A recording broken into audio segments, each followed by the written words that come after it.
Hello, Kendall, you alright? Yeah, you. I am actually, I mean, first 95 minutes I wasn't, but the last minute she had up. Yeah, I agree. Didn't really have anything positive to say, to be honest, again, for the second week running now. But yeah, the last couple of minutes we ended up, getting a draw, which everyone would probably say was not deserved. But Right. it's a point for us, so you can't really mourn.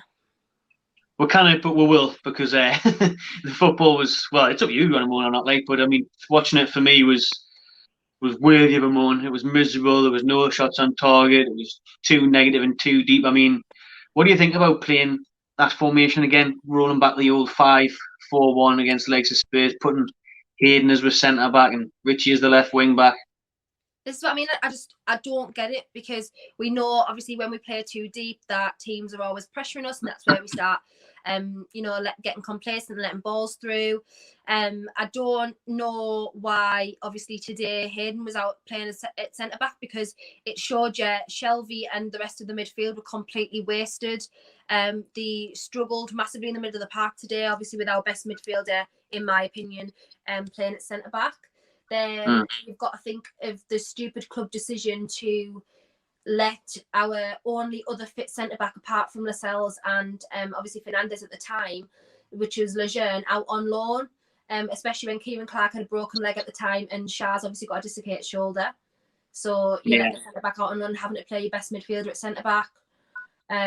Lewis Wilson completely isolated. He doesn't get any service whatsoever. Yeah, I cannot see how he can go forward and play that formation again, because obviously the formation he played against Brighton didn't work. Formation he played against Tottenham today didn't work again. So where he's going to go from here, to be honest, I really don't know, actually, because I don't even think he has a plan A, never mind a plan B. So where Bruce is going to go from here, I really don't know. The worrying thing is I don't even think Bruce knows where he's going to go from here. It's starting to really worry me. We can all laugh and just say we've got a point away from home against top 4, top 6 side, but in reality it should have been 3 or 4 at half time. And it was just why would they wait so late to drop the 5 at the back to make the changes to go through? You could see Spurs were shattered. They played just a couple of days ago. Any other decent team in the Premier League, even a Brighton, would have went for that and give Spurs a real good go. Yeah, exactly. Anyone would have. I mean, I could tell in the first, I would say maybe 20 odd minutes, that the side where Doherty was playing was the weaker side. So then therefore, in my opinion, if you're a manager, you then tell your team to attack that side. But we didn't do anything. We didn't attack anything. We just sat back and just, in my mind, I think Bruce probably thought that, and probably a lot of fans' minds as well, they probably thought that 1-0 was a decent, an acceptable result. But for me, I don't think they were world beaters today. I don't think they were unbeatable at all. I just don't think we had the ability or the mind to beat them today. No, I think you're right. I think honestly, Bruce would have walked off that pitch today 1-0 and thought, "Man, that wasn't too bad, was it?" Why? What are you going to get from that?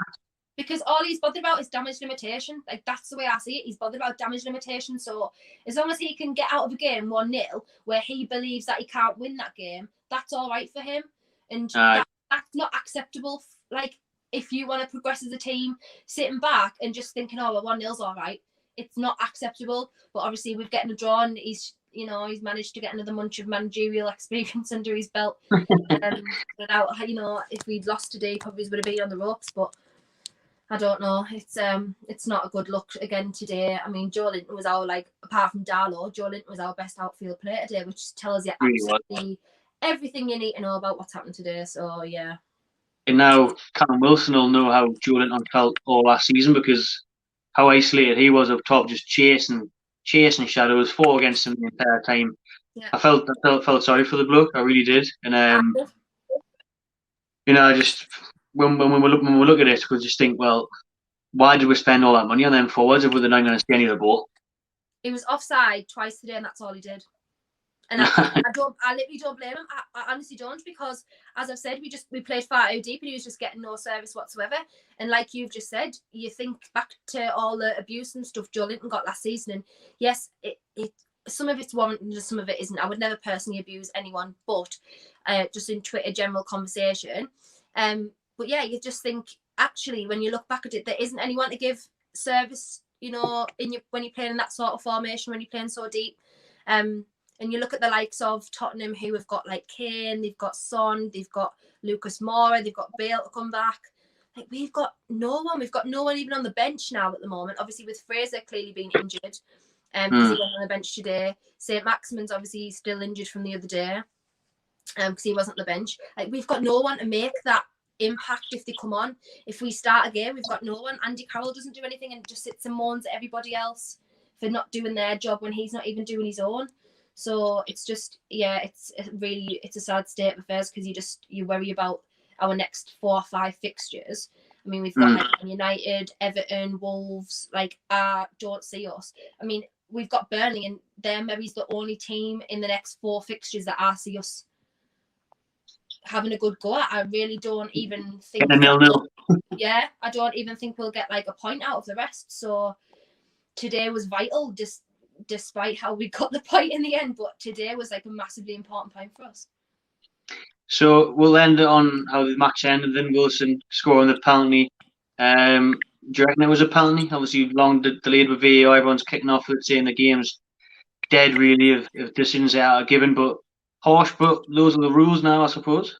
Exactly, that's the thing. Yes, in the reality of things, yes, it is harsh, but that's what the rules are now. You've got to adhere to the rules that are implemented. You can't then therefore go and argue with the referee because they've upheld a rule that is now in the game. No. So it's not our fault that we got the penalty at the end of the day. It's the rule that's been introduced, and you can't moan at a rule. Yes, you can consider it harsh in the rules of the game now, but I mean, obviously a lot of people don't like VAR. A lot of people don't like this new handball rule, but rules are rules at the end of the day. So looking at that, looking at the one that was given yesterday in the Man United game as well, rules are rules, and unfortunately, and whether they're harsh or not, it's just, that's the way they are, and you can't really say anything about that. All right. Thanks very much, Kendall. No bother. See you later. Yeah. See you later.